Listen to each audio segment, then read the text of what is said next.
Hello everyone, welcome to our channel for with Nikita. So guys, आज की इस video में मैं बनाने वाली हूँ एक राधा कृष्ण की पेंटिंग। यस गाइस, काफी दिनों से मैं स्केचिंग कर रही थी, तो पिछले वीडियो में मैंने एक पेंटिंग करा।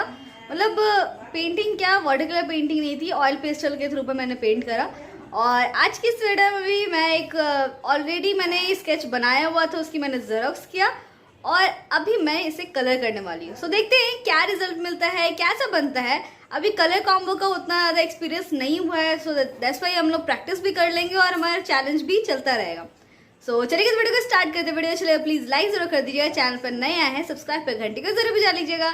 चलिए इस वीडियो को स्टार्ट करते हैं।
हमने हमारा स्केच कंप्लीट कर लिया। आई होप कि आपको ये वीडियो अच्छा लगा होगा। अगर अच्छा लगा प्लीज इस वीडियो को लाइक जरूर कर दीजिए, चैनल पर नए आए हैं सब्सक्राइब पर घंटी को जरूर बजा लीजिएगा। ये वीडियो अच्छा लगा तो शेयर करना तो बिल्कुल मत भूलिएगा, अपने फ्रेंड्स एंड फैमिली के साथ शेयर जरूर कीजिएगा और कमेंट बॉक्स में हमें जरूर बताइए ये वीडियो आपको कैसा लगा है। So thank you so much for watching this full video. See you next video, bye bye.